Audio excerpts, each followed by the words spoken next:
Ojo porque viene curva, lo que está circulando en las últimas horas no es una anécdota más que de tertulia. Es uno de los rumores que, cuando tocan el cúspide del poder, se convierten automáticamente en dinamita política. Se ha hablado, y mucho, de una supuesta dolencia cardíaca de Pedro Sánchez. El presidente ha salido a negarlo tajante, sin matices, desmintiendo oficial y punto. Pero ya sabemos cómo funciona esto. Cuando algo se intenta cerrar tan rápido, hay quien empieza a preguntarse si detrás hay más historia de la que se cuenta. Y en este contexto aparece un vídeo que algunos están moviendo como si fuera la pieza que faltaba en el puzzle. Es verdad, es humo, de momento ruido hay, y bastante. Ahora bien, mientras medio país debate sobre la salud del presidente, hay otros asuntos que se están retratando en el momento social en el que vivimos.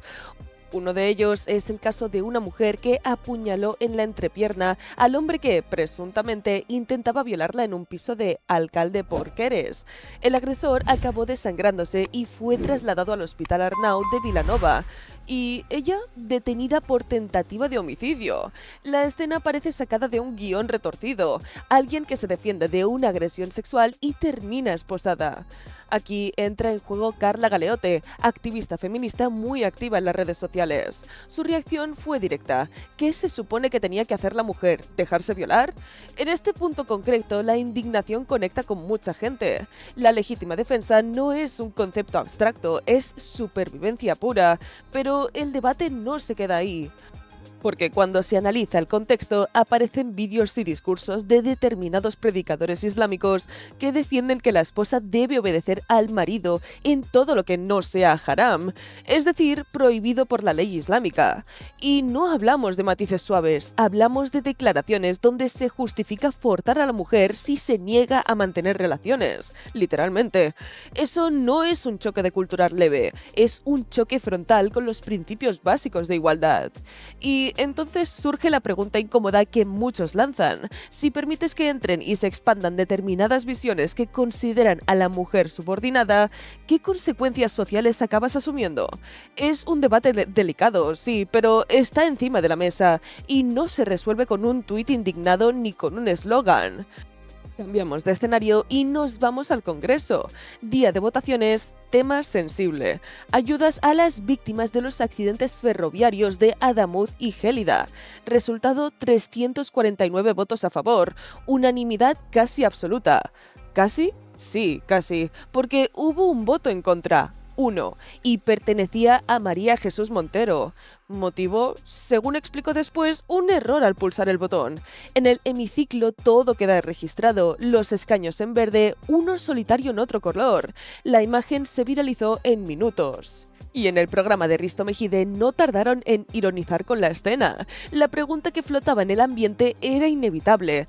¿Cómo se falla en algo tan básico cuando tu función en ese momento es, literalmente, apretar un botón? ¿Despiste humano? ¿Desconcentración? ¿Mala suerte? Puede ser cualquiera de las tres, pero en política los errores técnicos no existen, existen las consecuencias públicas. Y mientras tanto, en el terreno mediático empresarial, otra tormenta. Movistar Plus anuncia que emitirá el canal vinculado a Pablo Iglesias, ex líder de Podemos, y ahí se desata el incendio. Usuarios anunciando cancelaciones masivas, capturas de chat con atención al cliente circulando por las redes, amenazas de portabilidad inmediata. Algunos mensajes son claros: no quiero que mi dinero financie esto. Telefónica, la matriz, incluso ha vivido días de tensión bursátil, coincidiendo con el arranque del boicot. ¿Es un movimiento empresarial legítimo? Sí. ¿Es normal que haya reacción de los clientes? También. Aquí el mercado habla con el mando a distancia. Si no gusta el contenido, se cambia de plataforma. Pero lo interesante es el clima. Cualquier decisión con aroma ideológico activa inmediatamente la trinchera. En paralelo aparece otra figura polémica, Rubén Gisbert, personaje que genera filias y fobias a partes iguales. Tras la Dana en Valencia tuvo presencia sobre el terreno coordinando acciones y denunciando situaciones. Ahora ha impulsado, junto a víctimas, una querella contra la jueza instructora del caso y denuncia que ciertos programas han llamado a sus clientes para hablar del tema, pero que no quieren que él aparezca en pantalla. Según sostiene, el problema no es la noticia, sino quién la protagoniza. Y ahí entramos en otro debate clásico. ¿Los medios filtran la relevancia de una información según la simpatía que les genere la persona que la impulsa? Gisbert dice que sí, otros dirán que es cuestión editorial. En cualquier caso, la percepción de censura o veto siempre prende rápido. Un colaborador conocido como Franchu lo explicaba desde la empatía. Gestionar una catástrofe in situ, con miles de voluntarios bajo presión extrema, viendo dolor en directo, no es algo que se pueda analizar desde el sofá. El nivel de estrés, la carga emocional, el desgaste físico, todo eso existe más allá del ruido digital, y conviene recordarlo antes de convertir cada historia en una guerra de bandos. Y volvemos al principio, la supuesta enfermedad de Pedro Sánchez. En política, la salud nunca es un asunto menor. Cuando se habla de un presidente, cualquier sombra se magnifica. Él lo ha negado, oficialmente no hay nada más, pero el simple hecho de que el rumor haya corrido demuestra el nivel de desconfianza y polarización que vivimos. Hoy basta un vídeo, una insinuación o un corte fuera de contexto para encender la mecha. Al final, todo forma parte del mismo ecosistema. Rumores sobre la salud del presidente, debates sobre inmigración y choque cultural, errores parlamentarios convertidos en espectáculo, plataformas de televisión en el centro de la batalla ideológica y figuras mediáticas enfrentadas al relato dominante. No son historias aisladas, son piezas de un mismo tablero. La clave, como siempre, está en separar hechos de opiniones, datos de consignas y crítica legítima de simple agitación. Pero en un entorno donde cada noticia se convierte en munición, esa tarea es cada vez más complicada. Y ahí estamos, entre el titular urgente, el vídeo viral y la respuesta que nunca desaparece del todo. Mira, hay algo que a mí personalmente me llama muchísimo la atención y creo que no soy la única. Cuando ocurrió lo de Valencia, tras la Dana, vimos desfilar un montón de caras conocidas. Actores, influencers, presentadores, políticos, gente con millones de seguidores. Llegaban, foto, gesto compungido, vídeo corto para redes y adiós muy buenas. Y no pasó nada, nadie les señaló. Nadie abrió un debate nacional sobre si aquello era postureo o compromiso real. Ahora bien, cuando hablamos de Rubén Gisbert, la cosa cambia. A él sí se le pone bajo el foco. Que si esto, que si lo otro, que si no me gusta su tono, que si su ideología... Perfecto, es legítimo. A mí tampoco me entusiasma todo lo que hace o dice, igual que me pasa con muchísima gente, pero una cosa es que no te caiga bien y la otra muy distinta es negar lo que hizo sobre el terreno en Valencia, porque estuvo ahí, porque se implicó, porque según muchos testimonios se dejó la piel coordinando, denunciando y moviéndose en un contexto que era un auténtico caos. Y aquí es donde yo lanzo la pregunta incómoda: ¿por qué a unos se les perdona el postureo solidario y a otros se les cuestiona hasta la respiración? ¿Es por afinidad ideológica? ¿Es porque uno encaja en el relato y el otro no? Porque da la sensación de que el problema no es lo que se hace, sino quién lo hace. Pero claro, en España no vivimos solo de polémicas locales. Siempre hay más capas arriba y esa capa ahora mismo tiene nombre y apellidos: Pedro Sánchez. El presidente ha salido a desmentir de forma tajante los rumores sobre su supuesta enfermedad cardiovascular. Ha hablado de una máquina de fango, de pseudomedios, de bulos amplificados por la derecha y la ultraderecha. Según él, es el mismo guión de siempre. Alguien publica algo sin pruebas, determinados altavoces lo repiten, y se intenta generar una sensación de crisis.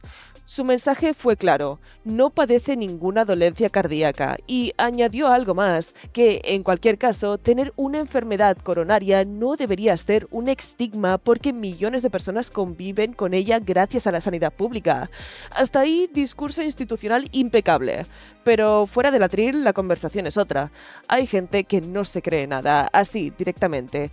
8 años en Moncloa dan para muchos cambios de opinión, rectificaciones y giros estratégicos. Y cuando la credibilidad se erosiona, cualquier rumor prende con facilidad. Hay quien dice que el aspecto más delgado y visiblemente cansado que muestra últimamente es parte de una escenificación.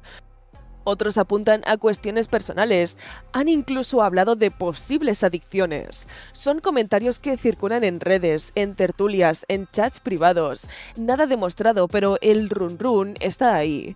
En este contexto apareció un análisis de Alicia Bodalo, que ha hecho bastante ruido. Ella plantea que, al menos, invita a pensar, si realmente estuviéramos ante una enfermedad cardiovascular seria, como algunos medios insinuaron, ¿encaja eso con la agenda que ha llevado el presidente en los últimos meses? Viajes a la India, a China, a Turquía, cumbres europeas constantes, mítines por toda España, reuniones interminables. Cualquiera que haya tenido cerca a alguien con una cardiopatía grave sabe que el reposo suele ser casi obligatorio, que el cuerpo no aguanta ese ritmo.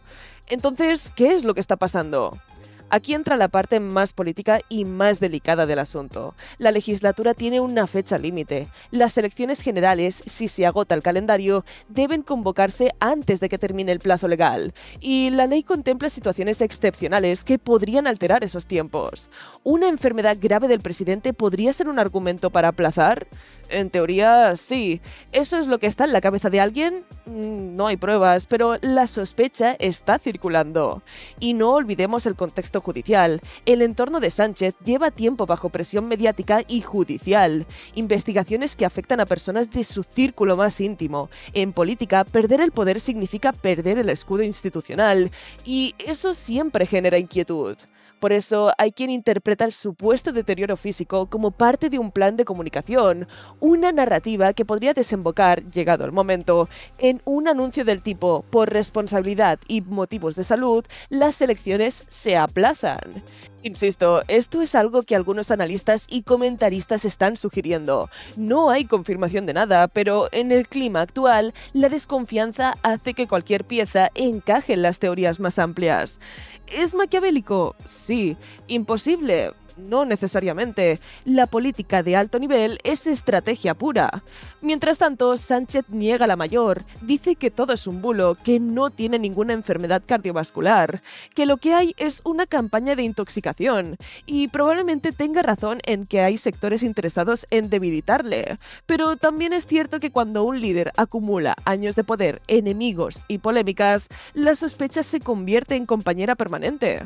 Así estamos, con Valencia aún en la memoria, con el debate sobre quién fue de verdad y quién fue a posar, con Robert Gisbert en el centro de la controversia y con el presidente defendiendo que su salud está perfectamente.